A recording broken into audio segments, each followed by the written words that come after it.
दोस्तों आज का जो टॉपिक है that is derivation on LM curve. Last time पे हमने देखा था आईएस कर्व, उसी का एक सेकंड पार्ट है LM curve.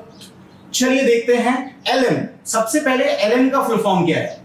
L represents liquidity preference. लोगों को लिक्विडिटी चाहिए, पैसा चाहिए हाथ में, टू होल्ड मनी। लोग पैसा हाथ में चाहते हैं। और एम इंडिकेट्स मनी सप्लाई, मतलब यहां डिमांड फॉर मनी और सप्लाई ऑफ मनी में रिलेशन है। याद रखिएगा एलएम कर्व को मनी मार्केट भी बोला जाता है क्योंकि पैसे से रिलेटेड मार्केट है। Demand for money and supply of money के ऊपर पूरा की पूरा एलएम कर्व डिपेंडेंट है।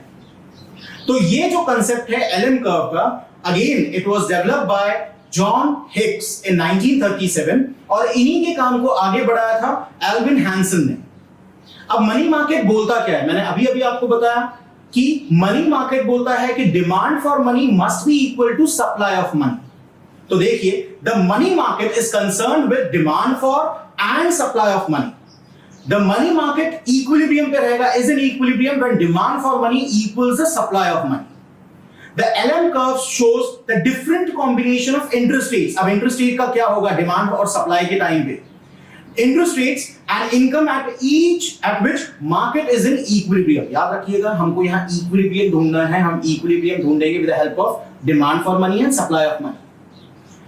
Along the LM curve, the demand for real money balance is equal to the supply of real money balance. So demand for money must be equal to supply of money. तो ये दो variables आपको main diagram में देखने को मिलेगा, लेकिन दोनों के बीच में रिलेशंस क्या है? अब यहां बहुत सारी चीजें आ रही है, that is income and interest rate. याद रखना डिमांड फॉर मनी और पैसे की सप्लाई, ये दो चीजों के ऊपर डिपेंडेंट है, दो वेरिएबल्स के ऊपर डिपेंडेंट है। एक है इनकम और दूसरा है interest rate. For the liquidity preference and money supply curve, income, अच्छे से सुनिएगा, income is a independent variable, मतलब यहां income change होगा अपने खुद के हिसाब से। ये it will change according to its own will. ये किसी के ऊपर डिपेंडेंट नहीं है, it is an independent factor, independent variable. And interest rate यहां पे जो है वो है डिपेंडेंट वेरिएबल। हमने आईएस कर्व में उल्टा देखा था। आईएस कर्व में interest rate was independent and income was dependent variable, लेकिन LM कर्व में जब आप देख रहे हो तो income is an independent variable, हरफन वाला है, अपने हिसाब से चेंज होगा। और यहां पे interest rate is a dependent variable, interest rate change होगा according to change in income। तो rate of interest is a dependent variable। इसी को हम लोग एक्सप्लेन करेंगे एक छोटे से डायग्राम में। आप डायग्राम में देख सकते हो एक्स एक्सिस पे रियल इनकम है, वाई एक्सिस पे इंटरेस्ट रेट है। अब हम यहां ये देखेंगे कि एलएम कर्व अपवर्ड स्लोपिंग क्यों है, क्योंकि ये दोनों concepts income and rate of interest, इसमें डायरेक्ट रिलेशन है। आईएस कर्व में इनवर्स रिलेशन था, एलएम कर्व में there is direct relation between these two concepts. इसी वजह से हमारा एलएम कर्व अपवर्ड स्लोपिंग है फ्रॉम लेफ्ट टू राइट। चलिए देखते हैं कैसे। तो इनिशियल इंटरेस्ट रेट या इनिशियल इनकम, हम पहले इनकम के बारे में बात करेंगे। इनिशियल इनकम है हमारा OI1 और interest rate at this point of time is I1। जब इनकम बढ़ेगा, क्योंकि income is an independent variable, तो पहले इनकम चेंज होगा। जैसे ही इनकम बढ़ता है फ्रॉम Y1 टू Y2, हमारा इंटरेस्ट रेट भी बढ़ जाता है फ्रॉम I1 टू I2। तो याद रखिएगा हम सबकी अगर इनकम बढ़ती है, इकोनॉमी में इनकम बढ़ती है, तो रेट ऑफ इंटरेस्ट बढ़ेगा। तो इनकम बढ़ने की वजह से रेट ऑफ इंटरेस्ट बढ़ रहा है। अब दोनों पॉइंट्स को जब हम मिला देते हैं तो हमारा एलएम कर्व बनता है, and LM curve is an upward sloping curve from left to right, which indicate कर रहा है कि there is direct relation between income and rate of interest. तो यहां डायरेक्ट रिलेशन है इनकम और इंटरेस्ट रेट के बीच, इसीलिए हमारा एलएम कर्व अपवर्ड स्लोपिंग है फ्रॉम लेफ्ट टू राइट। इसी को एक्सप्लेन किया है आगे। The LM curve shows the combination of interest rate, combination देखा, दो अलग अलग रेट ऑफ इंटरेस्ट देखा, and level of real income for which the money market is in equilibrium. It is an upward moving curve representing the role of finance and money. Upward moving curve है क्योंकि दोनों के बीच में direct relation. The LM curve depict करता है, show करता है the set of all level of income, that is GDP, and interest rate at which money supply equals money, that is liquidity demand, that is demand for money must be equal to supply of money. The LM curve slopes upward because the higher level of income, that is GDP, forces increased demand to hold money balance for transactions. लोग पैसा बचा के अपने पास रखना चाहते हैं, cash अपने पास hold करके रखना चाहते हैं, क्योंकि बट नेचुरल जितना कैश आपके पास रहेगा उतना डिमांड बढ़ेगा, which requires a higher interest rate. जैसे ही आप होल्ड करके रखोगे पैसा, आपकी इनकम बढ़ रही है, इंटरेस्ट रेट भी बढ़ेगा. To keep money supply and liquidity demand is in equilibrium. तो यहां सब चीज इक्विलिब्रियम में है. डायग्राम में देखेंगे आप, यहां हॉरिजॉन्टल डायग्राम है. पैनल ए आप देख सकते हो लेफ्ट साइड में है, पैनल बी आप देख सकते हो राइट साइड में. यहां तीन वेरिएबल्स के बीच में रिलेशन है जैसे आईएस कर्व में था. यहां पैनल ए में देख सकते हो एक्स एक्सिस पे है रियल मनी बैलेंस, या आप बोल सकते हो demand for and supply of money is on X axis.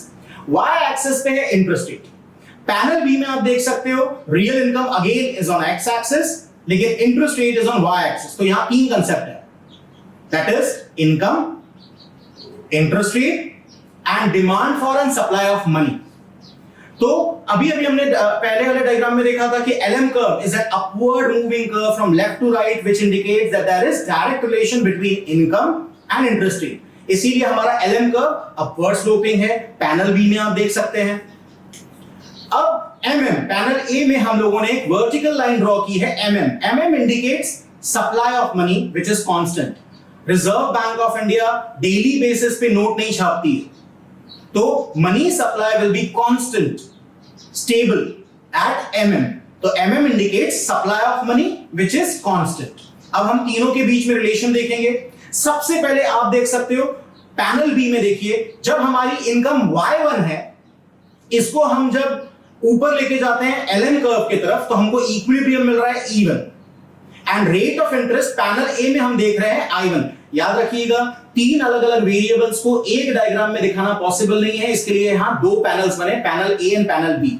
हम स्टार्ट कर रहे हैं पैनल बी पे, खत्म करेंगे पैनल ए में. पैनल बी में आप देख सकते हो हमारा इनकम जब Y1 है तब हमारा इक्विलिब्रियम E1 आया और इंटरेस्ट रेट I1 है. अब सबसे पहले income being an independent variable आप देख सकते हो इनकम, अच्छा हमारा liquidity that is demand for money is L1. अब आप देख सकते हो इनकम बढ़ रहा है फ्रॉम Y1 टू Y2. जैसे ही हमारा इनकम बढ़ता है इसको हम लोग एलएम कर्व पे इंटरसेक्ट करते हैं, हमारा इक्विलिब्रियम मिलता है E2. और E2 से जब हम पैरेलल लाइन लेके चलते हैं टुवर्ड्स पैनल A तो हमारा rate of interest is I2. तो आप देख सकते हो डायरेक्ट रिलेशन. जैसे ही हमारा इनकम बढ़ा, इनकम बढ़ने की वजह से हमारा इंटरेस्ट रेट बढ़ गया. सप्लाई ऑफ मनी वहीं पे है जहां पहले था, लेकिन डिमांड फॉर मनी बढ़ गया from E1 to E2, that is from L1 to L2. तो यहां पे मैं फिर से पूरा डायग्राम आपको एक्सप्लेन कर रहा हूं एक बार फिर. पैनल ए में दो वेरिएबल्स हैं, रियल मनी बैलेंस, इसको हम लोग demand for and supply of money बोलेंगे. y एक्सिस पे है इंटरेस्ट रेट. पैनल बी में x एक्सिस पे है रियल इनकम, y एक्सिस पे है इंटरेस्ट रेट. तो यहां तीन वेरिएबल्स हैं, real income, interest rate and real money balance that is demand for and supply of money. सबसे पहले आप पैनल बी में देखेंगे. पैनल बी में हमारा इनकम y1 है, this is a normal condition.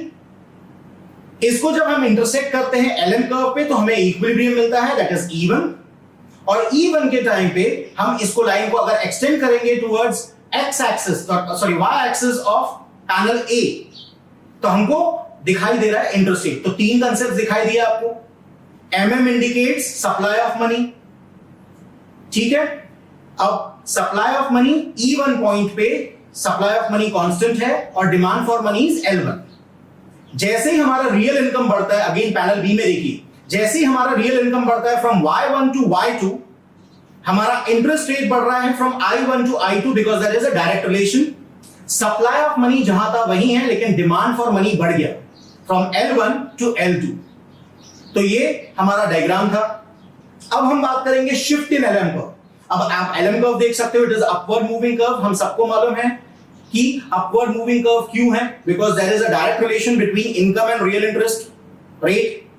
तो LM curve is constructed for a given supply of money. यहां आपको सप्लाई ऑफ मनी देखना है. नॉर्मली हमारा एलएम कर्व अपवर्ड मूविंग है, लेकिन जैसे ही सप्लाई ऑफ मनी बढ़ जाएगा तो हमारा LM कर्व शिफ्ट होगा towards right from LM to LM1, और सप्लाई ऑफ मनी अगर इकोनॉमी में कम हो जाता है तो हमारा LM curve will shift towards left, that is from LM to LM2।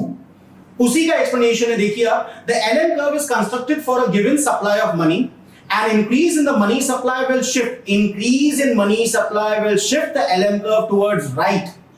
पैसे की सप्लाई बढ़ जाएगी तो हमारा LM कर्व शिफ्ट होगा towards right from LM to LM1, and while a decrease in money supply will shift the LM curve towards left, that is from LM to LM2।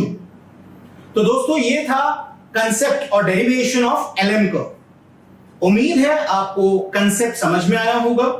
ये एक YouTube channel है, आप इसको subscribe करिए, notification bell दबाइए ताकि अगले जो भी वीडियोस हम आपके लिए बनाएंगे वो आप तक पहुंच सके।